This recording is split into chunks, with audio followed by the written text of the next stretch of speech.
Kashmir life के इस शुमारे में आप सबका इस्तकबाल है। नाज़रीन, 12th क्लास के नताइज सामने आ चुके हैं और इसी सिलसिले में हम आज पहुंचे हैं हवक नसीम बाग और यहाँ पे हम मुलाकात कर रहे हैं साबिरा अली से। इन्होंने ग्रीन वैली इंस्टीट्यूट से टॉप किया है। इन्होंने 493 मार्क्स हासिल किए हैं और हमसे जानेंगे कि इनका सफर कैसा रहा। आइए इनसे बात करते हैं। अस्सलाम वालेकुम।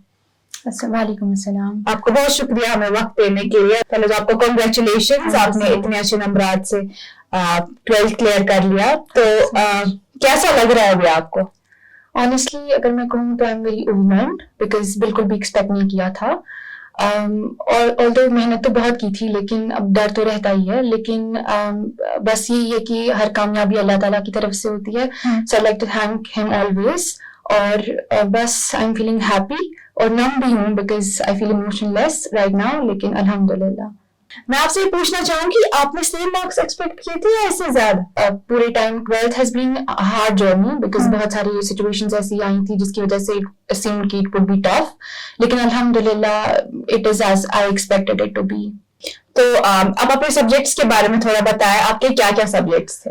Basically I come from humanities stream और उसमें आई हैव 3 मेजर सब्जेक्ट्स जिसमें साइकोलॉजी है, इकोनॉमिक्स और political science and general English और FE as optional functional English. तो सबसे ज्यादा स्कोर आपका किस सब्जेक्ट में रहा है? फंक्शनल इंग्लिश में। कुछ लोगों का मिसकंसेप्शन होता है साबिरा, कहते हैं कि आर्ट्स उतना मुश्किल सब्जेक्ट नहीं है, anybody can opt for humanities. तो क्या कहना चाहेंगे आप उसको लेके? देखा जाए आजकल ऐसी जनरेशन, ऐसा टाइम है जहाँ पर कोई भी फील्ड हम ये नहीं कह सकते कि वो आसान है या मुश्किल नहीं है। हर एक चीज में, हर एक फील्ड में मेहनत रिक्वायर्ड है। आप कुछ भी करें, कोई सा भी कोर्स करें, it needs your hard work and pure dedication. शायद से कि जब तक इसमें लोग आते नहीं है तब तक उनको लगता है कि ये बहुत आसान है। लेकिन जब when a person comes to experience by himself और हरसेल्फ की एज द सब्जेक्ट्स क्या है, तो आई वुड डेफिनेटली से कि हर एक चीज में मेहनत लगती है और डिफिकल्ट कोई चीज भी नहीं होती है। बस आपकी डेडिकेशन जरूरत होती है, आपका हार्ड वर्क और कंसिस्टेंसी जरूरत होती है। फिर उस हिसाब से कोई भी सब्जेक्ट मुश्किल या डिफिकल्ट नहीं लगेगा, फिर चाहे वो कोई भी सब्जेक्ट हो। राइट। स्कूल्स होते हैं, हाई स्कूल जहाँ पर हम पढ़ते हैं, उनकी एक अलग स्ट्रैटेजी होती है और टीचर्स का भी एक बहुत बड़ा हाथ होता है इस सब में। टीचर्स के बारे में थोड़ा बताएं और अपनी स्ट्रैटेजीज। मैं ये कहूंगी कि अल्हम्दुलिल्लाह it has always been honour to be a part of the school Green Valley, जहाँ पर मैं ऑलमोस्ट क्लास UKG से हूँ, नर्सरी से आई वुड से। तो from the very start I guess I would definitely say कि हर स्टेज पे मेरी टीचर्स का बहुत ज्यादा इंपॉर्टेंट रोल रहा है। Even in 11th 12th I saw many teachers who became role models and I didn't expect कि मुझे इतनी ज्यादा अच्छी टीचर्स मिलेंगी। जैसे कि बहुत सारी टीचर्स है, अमान सर है, मुनज़्ज़म मैम है, शबीर सर या फिर हमारे अपने चूड़ी इमरान सर है। उनका रोल बहुत ज्यादा रहा है। ऑल्दो अगर मैं अपनी फ्रेंड्स का कहूँ, अपनी क्लासमेट्स का कहूँ, तो एक एनवायरनमेंट बहुत ज्यादा जरूरी होता है जहाँ पर you feel as in motivated and inspired. So I would definitely say कि school has always provided me an environment जहाँ पर मैं I have felt always inspired and motivated, which is whether it in terms of कि वो मेरी friends हो, मेरे classmates हो या फिर मेरे टीचर्स हो। तो आपने क्या सोच के पढ़ाई की कि मुझे टॉप करना है, या आपका था कि I want to learn that subject deeply? जब बोर्ड एग्जाम्स या कोई भी एग्जाम्स आते हैं तो आई वुड डेफिनेटली से कि ये चीज इंसान को होती है कि वो हायर एम करता है हमेशा, चाहे वो मार्क्स के हिसाब से हो या फिर उसकी अपनी नॉलेज के हिसाब से हो। पूरे हाई स्कूल में हमारा ये एनवायरनमेंट रहा था कि जहाँ पर हम सब्जेक्ट को सिर्फ एज इन मार्क्स के लिए नहीं पढ़ते थे, बल्कि उसको नॉलेज गेन करने के लिए या सब्जेक्ट को डीपली अंडरस्टैंड करने के लिए पढ़ते थे। हमारे टीचर्स उसके ऊपर काम करते थे। There is never a bad student. There's always a bad teacher. Yes. Right? तो आपके जो टीचर्स हैं उन्होंने आपको इन्फ्लुएंस किया इन अ वेरी गुड वे। तो ऐसे कई सारे बच्चे हो गए आपकी क्लास में जिनके ऐसे ही नंबरात हासिल हुए होंगे। क्या आपको लगा है कि आपके टीचर्स ने कभी फेवरेटिज्म किया है या फिर ऐसा कुछ किया है जिससे एक बच्चा डिमोटिवेट हो, या वो आपको हमेशा मोटिवेट करता है? अगर मैं अपने स्कूल की बात करूं तो फेवरेटिज्म एक ऐसी चीज है जो हम डिनाई नहीं कर सकते कहीं पर भी हो।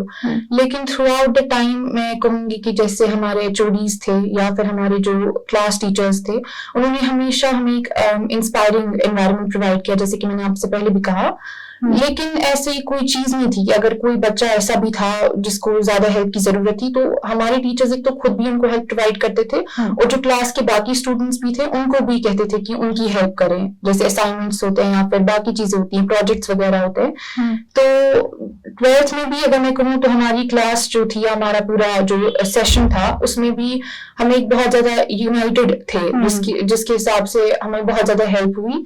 और अगर थ्रू आउट द टाइम ऐसा नहीं था कि जैसे 12th की भी प्रिपरेशन टाइम थी, हम पूरी क्लास कनेक्टेड थी और हमारे टीचर्स भी हमारे साथ थे। तो उस वजह से मैं कहूंगी कि हमारे टीचर्स ने हमेशा में पुश फॉरवर्ड किया है और बैकवर्ड कभी पुश नहीं किया इन टर्म्स की वो किसी स्टूडेंट को डिमोटिवेट करे। तो जिस वजह से काफी हेल्प हुई है। सो आपका कहने का मतलब है कि all students were treated equally. Yes. और अब आपने इतने अच्छे नंबर हासिल किए हैं, आगे का क्या प्लान है, किस सब्जेक्ट में आप जाना चाहेंगे? फिलहाल तो मैं पॉलिटिकल साइंस को परस्यू करना चाहूंगी, तो अब उसमें ही देखती हूँ कि आगे क्या है, क्योंकि आर्ट्स या ह्यूमैनिटीज एक ऐसी फील्ड है जहाँ पर ऑप्शंस की कोई कमी नहीं है। और जैसे कि हमारे टीचर्स भी कहते हैं कि इसमें बेसिकली स्कोप की कहीं कमी नहीं होती है। इट्स ऑलवेज योर इंटरेस्ट और पैशन जो जरूरत होता है, फिर स्कोप कहीं पर निकल आता है। तो उसी चीज को फॉलो करते करते आगे देखेंगे कि क्या होता है। That's very nice. तो इस सब में क्या होता है ना, एक पेरेंटल सपोर्ट का होना बहुत जरूरी होता है, because you study, you am high, at the same time you want people to support you as well, right? तो आपके पेरेंट्स का कितना बड़ा हाथ है आपकी सक्सेस में? टू बी वेरी ऑनेस्ट, जहाँ पर मैं आज हूँ वो शायद मेरे पेरेंट्स की वजह से पॉसिबल नहीं होता, बिकॉज पहले ही एक बेस्ट एजुकेशन प्रोवाइड करने के लिए या फैसिलिटीज प्रोवाइड करने के लिए आपका पेरेंट्स का बहुत ज्यादा हाथ होता है उसमें। तो I think my parents have always been in terms of कि उनको अपने बच्चों को बेस्ट एजुकेशन प्रोवाइड करनी है, उन टर्म्स में बहुत सपोर्टिव रहे हैं और हमेशा कंसर्न भी रहे हैं।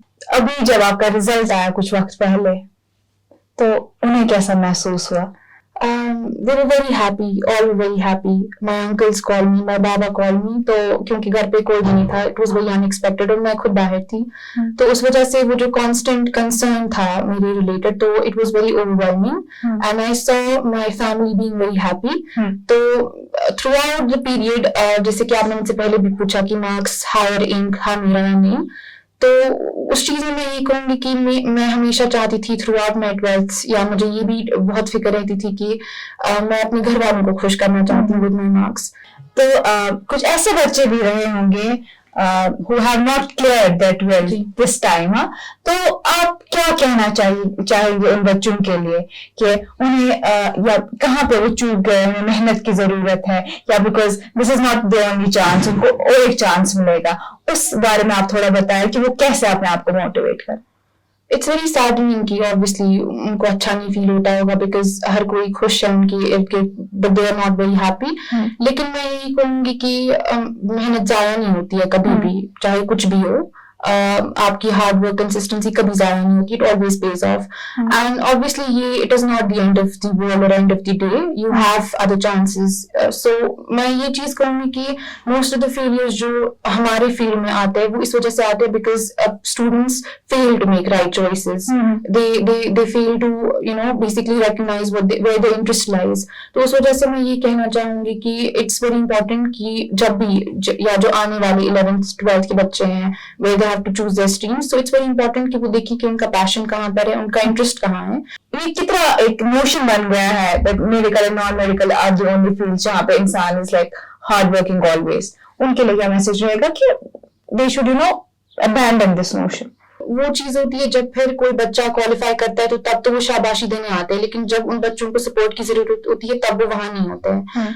तो अब तो देखा जाए तो मेडिकल या नॉन मेडिकल की भी ऑप्शंस लिमिटेड होते हैं और तो उसमें भी केएस या आईएएस क्वालिफाई किया जा सकता है। लेकिन इस जो ये नोशन है, जो ये कांस्टेंट सोसाइटल प्रेशर है, इसकी वजह से बहुत सारे बच्चे डिप्रेशन में चले जाते हैं और फिर वो अगर इसमें कुछ उनमें करने की क्वालिटीज या कैपेबिलिटीज होती है वो उससे भी हाथ धो बैठते हैं।